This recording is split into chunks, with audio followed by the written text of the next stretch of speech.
ସପ୍ରେମ ଜୟଜୀବ ମୁନି ସମାଜର ଅମୃତବାଣୀକୁ ସ୍ୱାଗତ। ଆଜି ମଧ୍ୟ ନିମାଇ ଭାଇ ଆମ ଗହଣରେ ଅଛନ୍ତି। ତାଙ୍କୁ କେତୋଟି ପ୍ରଶ୍ନ ପଚାରିବା ମୁନି ସମାଜ ବିଷୟରେ। ନିମାଇ ଭାଇ ଜୟଜୀବ। ଜୟଜୀବ। ଆମେ ଗତ ଥର ପ୍ରଥମ ଅଧ୍ୟାୟରେ ମୁନି ସମାଜ କଥା ଆଲୋଚନା କରୁଥିଲେ। ଆଜ୍ଞା। ତ ଆଜି ଆପଣ ସେତେବେଳେ କହିଥିଲେ ଯେ ଯୋଗ ନ କଲେ ମୁନି ସମାଜର ମୁଖ୍ୟ ଉଦ୍ଦେଶ୍ୟ ହେଲା ଯୋଗ। ଯୋଗ ନ କଲେ ମୁନି ସମାଜର ଯାହା ଫଳ ମିଳିବା କଥା ତାହା ପ୍ରାପ୍ତ ହେଇପାରିବ ନାହିଁ। ତ ମୁନି ସମାଜର ଯୋଗ କଣ, ଯୋଗ ବିଷୟରେ ଟିକେ ଆପଣ ସ୍ପେଶିଆଲି ମୁନି ସମାଜର ଯୋଗ ବିଷୟରେ ଟିକେ ଆମକୁ ଆଭାସ ଦିଅନ୍ତୁ 10-12 ମିନିଟ୍ ଭିତରେ, ଯେ ଆମର ସବୁ ଲୋକମାନେ ସେଟା ଶୁଣିବେ ଏବଂ ତାଙ୍କର ଉପକାର ହେବ। ମୁନି ସମାଜର ଯୋଗ। ଆଜ୍ଞା। ତେଣୁ ଆମେ ଯୋଗ ହଉଛି ଏକ ପ୍ରାଚୀନ ଶବ୍ଦ, ଯାହା ସହିତ ସମସ୍ତେ ପରିଚିତ। ଯୋଗ ଏକ ଏଭଳି ବସ୍ତୁ ଯାହାକୁ ଯେଉଁ ବ୍ୟକ୍ତି ଅଭ୍ୟାସ କରିବ ସେ ଲାଭ ନ ପାଇ ରହିପାରିବ ନାହିଁ, ନିଶ୍ଚିନ୍ତ ଭାବରେ ଲାଭାନ୍ୱିତ ହେବ। ତେଣୁ ସେଇ ଯୋଗର ପ୍ରାଧାନ୍ୟ, ଯୋଗର ମାହାତ୍ମ୍ୟ ବେଦ ଉପନିଷଦ ଗୀତା ଭାଗବତରେ ମଧ୍ୟ ବର୍ଣ୍ଣନା କରାଯାଇଛି। ସେଇ ଯୋଗର ମହିମା ଏତେ, ତାକୁ ଯେଉଁମାନେ ନ ସାଧି, ଯେହେତୁ ଯୋଗ ଏକ ଅମୂଲ୍ୟ ସମ୍ପଦ, ଯୋଗ ଏକ ଭଲ ବସ୍ତୁ ଭାବି ଯୋଗ ସାଧନ ନ କରି, ଯୋଗର ସ୍ୱରୂପ ନ ଜାଣି ଯୋଗର ପ୍ରଚାର କରୁଛନ୍ତି ଏବଂ ଶରୀରକୁ ବିଭିନ୍ନ ଭାବଭଙ୍ଗୀରେ ମୋଡାମୋଡି କରି ଆମେ ଯୋଗ କରୁଛୁ କହି ଅନ୍ୟମାନଙ୍କୁ ମଧ୍ୟ ସେଇଭଳି ଶିକ୍ଷା ଦେଉଛନ୍ତି। କିନ୍ତୁ ସେଥିରେ ଲାଭ ବ୍ୟତୀତ କ୍ଷତି ବେଶୀ। କିନ୍ତୁ ମୁନି ସମାଜର ଯୋଗ ଏକ ଏଭଳି ଯୋଗ ଯେଉଁଥିରେ ଲାଭ ବ୍ୟତୀତ କ୍ଷତି ନାହିଁ। ଆପଣ ଦେଖନ୍ତୁ, ସଂସାରରେ ଯେତେ ସାଧନ ଅଛି ସବୁ ସାଧନରେ କ୍ଷତି ଅଛି, କିନ୍ତୁ ମୁନି ସମାଜର ଯୋଉ ଯୋଗ ସାଧନ, ସେଥିରେ କ୍ଷତି ବିଲକୁଲ ନାହିଁ। ଆପଣ ସଠିକ ଭାବରେ କଲେ ସଠିକ ଫଳ ପାଇବେ, ଭୁଲ କଲେ ଆପଣଙ୍କର କିଛି କ୍ଷତି ହେବ ନାହିଁ। ଫଳ ପାଇବେନି କିନ୍ତୁ କିଛି କ୍ଷତି ହେବ ନାହିଁ। ଇଏ ହଉଛି ମୁନି ସମାଜର ଯୋଗର ଏକ ମେରିଟ କଥା।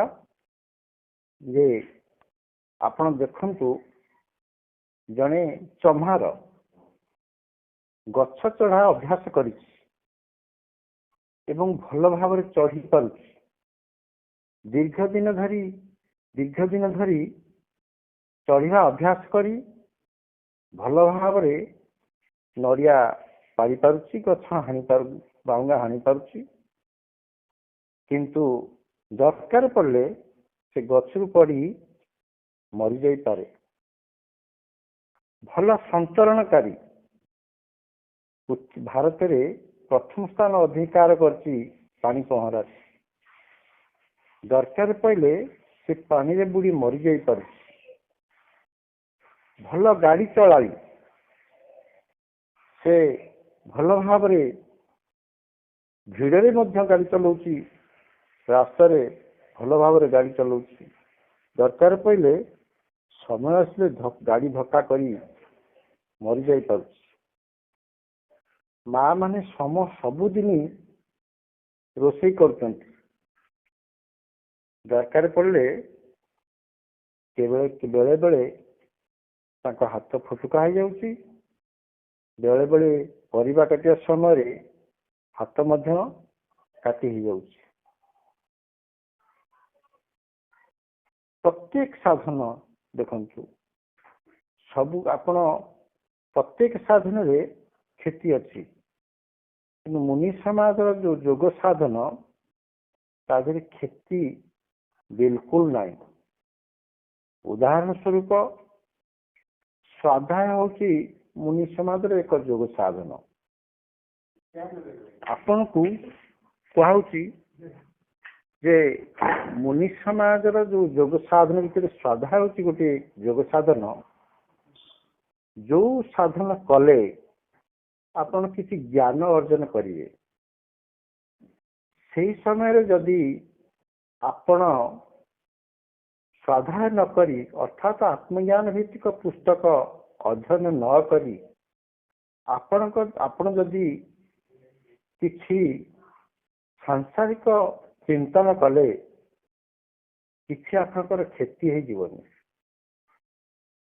ସ୍ୱାଧ୍ୟାୟ କରିଥିଲେ ଆପଣ ଯାହା ଜ୍ଞାନ ଜାଣିଥାନ୍ତେ କିଛି ଜାଣିପାରିଲେ ନାହିଁ, କିନ୍ତୁ ଆପଣଙ୍କର କିଛି କ୍ଷତି ହେଇଯିବନି। ଆପଣଙ୍କୁ କୁହାହେଲା ପ୍ରାଣୀରେ ମନ ଲଗେଇବା ପାଇଁ। ପ୍ରାଣୀରେ ମନ ଲଗେଇଲେ ଆପଣଙ୍କର ପ୍ରାଣାୟାମ ହେବ, କିନ୍ତୁ ପ୍ରାଣୀରେ ମନ ଲଗେଇବା ସମୟରେ ଆପଣଙ୍କର ମନ ପ୍ରାଣୀ ନ ଲାଗି ଆପଣଙ୍କ ମନ ଯାଇ ବଜାରରେ ବୁଲିଲା। ଆପଣ ପ୍ରାଣୀରେ ମନ ଲଗିଥିଲେ, ପ୍ରାଣାୟାମ ଆପଣଙ୍କର ହେଇଥିଲେ, ଆପଣ ପ୍ରାଣାୟାମରୁ ଯୋଉ ଲାଭ ପାଇଥାନ୍ତେ ତାହା ଆପଣଙ୍କୁ ମିଳିବ ନାହିଁ।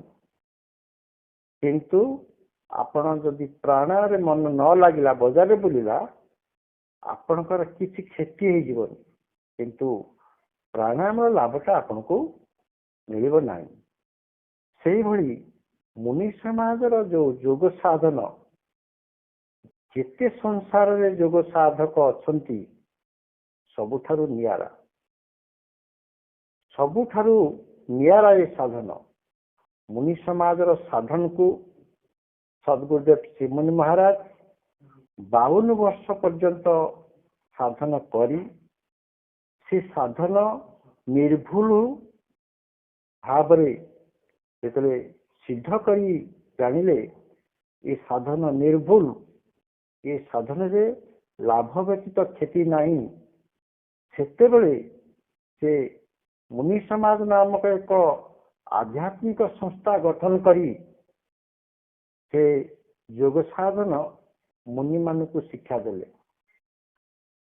ସେ ଯୋଗ ସାଧନ ମୁନି ମାନେ ଯେତେବେଳେ କଲେ, ସଦ୍ଗୁରୁ ବତେଇଥିବା ବିଧିରେ ସଠିକ ଭାବରେ ଯଦି ଆମେ ତାକୁ 10 ଦିନ ନିୟମ ପୂର୍ବକ କରିବା, ତାହେଲେ ଆମେ ନିଶ୍ଚିନ୍ତ ଭାବରେ ଆମର ରୁଚି ବଦଳିଯିବ, ଆମର ପସନ୍ଦ ବଦଳିଯିବ।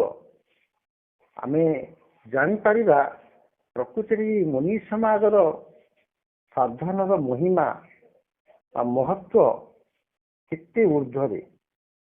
ଏଇଭଳି ସାଧନ କରି ମୁନି ଋଷି ମାନେ ବର୍ଷ ବର୍ଷ ଧରି ଧ୍ୟାନସ୍ଥ ହେଇ ଯେଉଁ ଆତ୍ମଚିନ୍ତନ କରି ଆତ୍ମାକୁ ପାଇବା ପାଇଁ ଚେଷ୍ଟା କରନ୍ତି, ସଦ୍ଗୁରୁଦେବ ଶ୍ରୀମୁନି ମହାରାଜ ଅତି ସହଜ ଉପାୟରେ କେମିତି ଆତ୍ମଦର୍ଶନ କରିବା ତାହା ଆମକୁ ବତେଇ ଦେଇଯାଇଛନ୍ତି।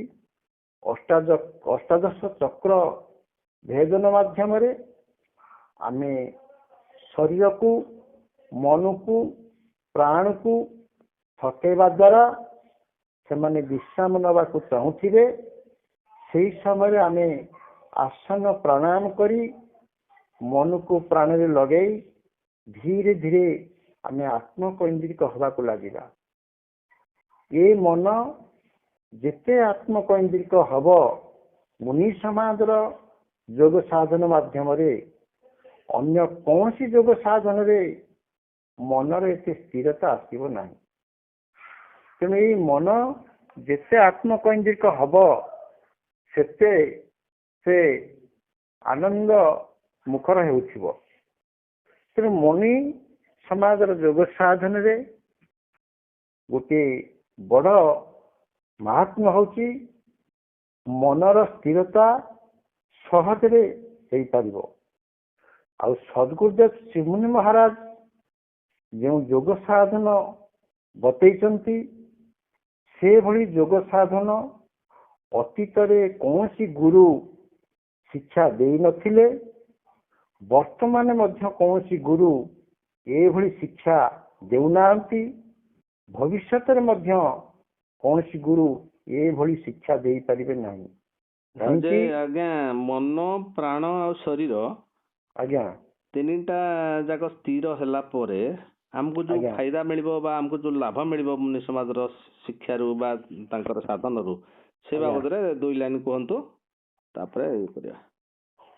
ମନ ପ୍ରାଣ ଆଉ ଶରୀର ସ୍ଥିର ହେଲା ପରେ ମନ ଧୀରେ ଧୀରେ ଆତ୍ମକୈନ୍ଦ୍ରିକ ହେଇଯିବ। ଯେତେ ସେ ଆତ୍ମକୈନ୍ଦ୍ରିକ ଆତ୍ମାର ନିକଟବର୍ତ୍ତୀ ହବ ତାକୁ ସେତେ ଆନନ୍ଦ ଲାଗିବ। ଆପଣ ଯେତେ ହିମାଳୟ ପର୍ବତର ନିକଟବର୍ତ୍ତୀ ହେବେ ଆପଣ ସେତେ ଥଣ୍ଡା ଅନୁଭବ କରିବେ। ଆପଣ ଯେତେ ନିଆଁର ନିକଟବର୍ତ୍ତୀ ହେବେ ସେତେ ଗରମ ଅନୁଭବ କରିବେ। ତେଣୁ ଆତ୍ମା ହଉଛି ଆନନ୍ଦ ସ୍ୱରୂପ। ଆତ୍ମାର ଗୋଟେ ନାମ ହଉଛି ସ୍ୱରୂପାନନ୍ଦ। ଆତ୍ମାର ନିକଟବର୍ତ୍ତୀ ଯେତେ ହେବେ ସେତେ ଆପଣ ଆନନ୍ଦ ଉପଲବ୍ଧି କରିବେ।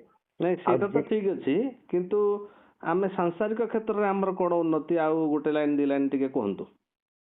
ସାଂସାରିକ କ୍ଷେତ୍ରରେ ଉନ୍ନତି ହଉଛି ଏଇଆ, ସାଂସାରିକ ସମସ୍ତ ବ୍ୟକ୍ତି ଚାହାନ୍ତି ଆମେ ନିରୋଗ ରହିବୁ।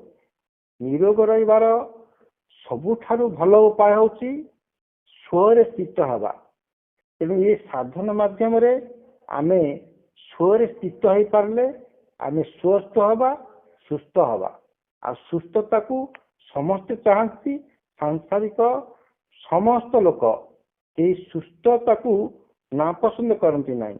ତେଣୁ ଆମେ ପ୍ରକୃତିରେ ମୁନି ସମାଜ ଆପଣମାନଙ୍କୁ ସୁସ୍ଥତା ପ୍ରଦାନ କରେ, ନିରୋଗତା ପ୍ରଦାନ କରେ, ଆତ୍ମଜ୍ଞାନ ଦିଏ, ସୁଖ ଦିଏ, ଶାନ୍ତି ଦିଏ, ଆନନ୍ଦ ଦିଏ, ଚଳିବାର ପଥ ଦେଖାଏ। ଭଲ ମଣିଷଟିଏ ଗଢି ତୋଳିବାରେ ମୁନି ସମାଜ ହଉଛି ପ୍ରଥମ ସ୍ଥାନ ଅଧିକାର କରିଛି। ଆଉ ଆଳସ୍ୟ ଦୂର କରି କର୍ମଠ କରାଏ। ନିଶ୍ଚିନ୍ତ। ହଉ ଠିକ ଅଛି, ଆପଣଙ୍କୁ ବହୁତ ଧନ୍ୟବାଦ।